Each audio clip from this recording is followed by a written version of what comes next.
ಭಾರತಿ, ಏಕೋ ಇವತ್ತು ಹುರುಪಿನಿಂದ ಮುಂಜಾನೆದ್ದು ದೇವರ ಪೂಜೆ ಮಾಡುತ್ತಿರುವಲ್ಲಮ್ಮ, ಏನು ಸಂತೋಷದ ವಿಷಯ?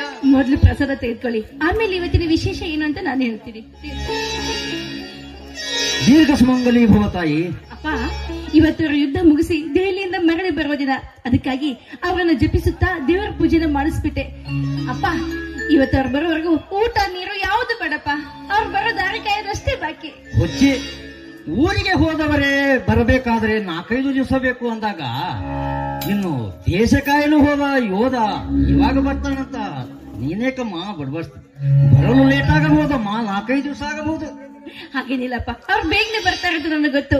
ಅವ್ರು ಬರೋವರೆಗೂ ಊಟ ನೀರು ಯಾವುದು ಬೇಡ. ಅಪ್ಪ, ಅವ್ರು ಬಂದು ಅಂತ ಕಾಣಿಸ್ತಾ ಇತ್ತು. ಅಲ್ಲಡಿ ಸುಭಾಷ್ ಬರ್ತಾ ಇದ್ದಾನೆ.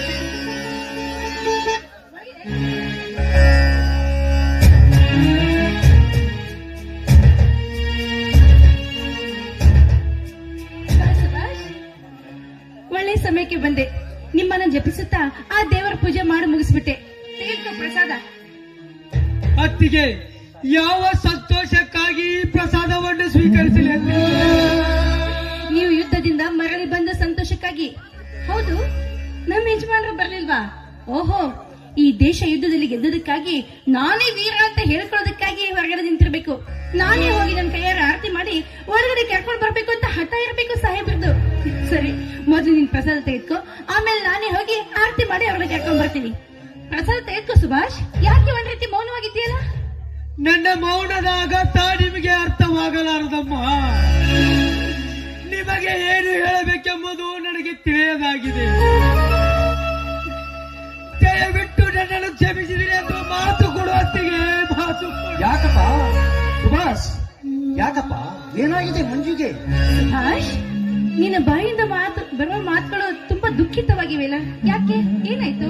ಅತ್ತಿಗೆ, ಎಷ್ಟೊಂದು ಸಂಕೋಚದಿಂದ ನಮ್ಮನ್ನು ಕೇಳಿಕೊಂಡು ಸುಭಾಷ್ ನಾನು ಕೂಡಿ ಹೋದೆವು. ನಿಮ್ಮ ಮಾತನ್ನು ತಿಳಿಸಿ ಹೇಳಿ ಸುಭಾಷ್.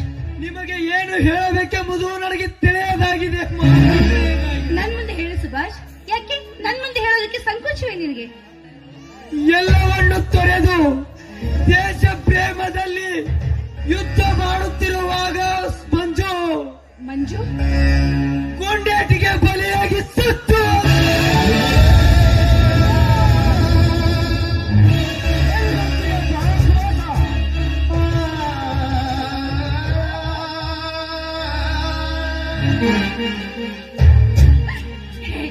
ಏನದಿನ ಯಾವತ್ತಲ್ಲಿ ತಮಾಷೆ ಮಾಡ್ಬೇಕು ಅಂತ ಗೊತ್ತಾಗೋದಿಲ್ಲ ನಿನಗೆ? ಅಪ್ಪ, ಅವ್ನು ತಮಾಷೆ ಮಾಡ್ತಾ ಇದ್ದಾನೆ. ಹೌದಲ್ಲ ಸುಭಾಷ್? ನೀನ್ ತಮಾಷೆ ಮಾಡ್ತಿದ್ದೆ ಅಂತಾನೆ. ಹೇಳು ಸುಭಾಷ್.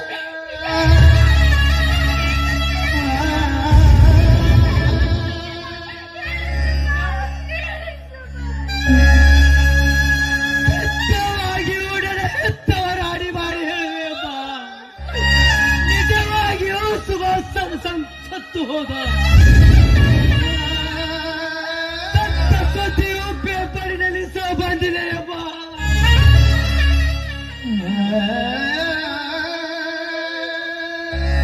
ಇನ್ನೆರಡು ದಿನಗಳಲ್ಲಿ ಸರ್ಕಾರದಿಂದ ಅವಳ ಬಟ್ಟೆ ಜೊತೆಗೆ ಬಂದು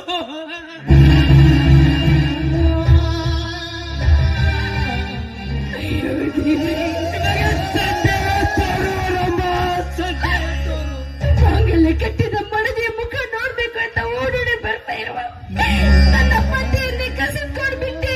ಘಾತುಕ ನನ್ನ ಮನೆಯ ನನ್ನ ದೀಪವನ್ನೇ ಆರಿಸ್ಬಿಟ್ಟೆ.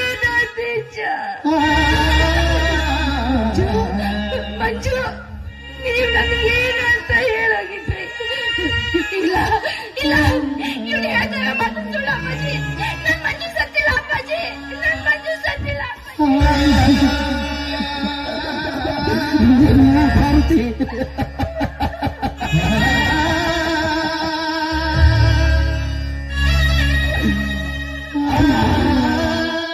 ಶಾಂತರಾಗ ಮಾತಾಯಿ, ಶಾಂತರಾಗು. ಮಂಜು ಸತ್ತು ಹೋದನಮ್ಮ.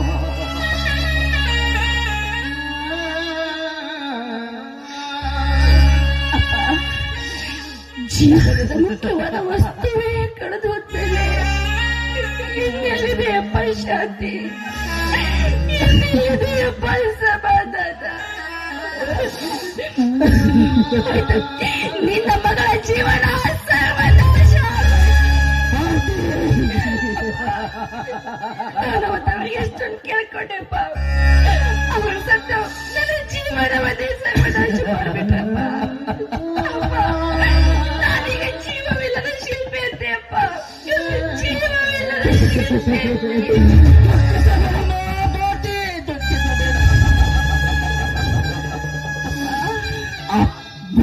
ಭಾರತಿ ಸತ್ತವರೇ ಸತ್ತು ಹೋದರಮ್ಮ.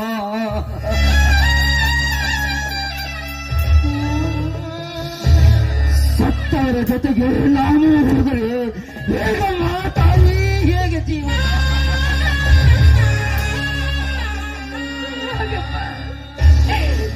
ಹಾಗಪ್ಪ ನಾನೇ ಭೂಮಿ ಮೇಲೆ ಬರ್ತೀನಿ.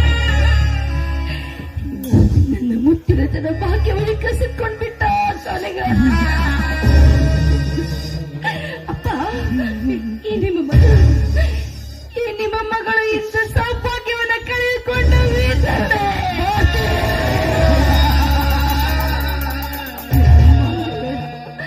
ಮಾಂಗೆಲೆ ಕಟ್ಟಿದ ಪತಿ ಹೊರಟೋದ್ಮೇಲೆ ಇನ್ಯಾಕ್ ಬೇಕು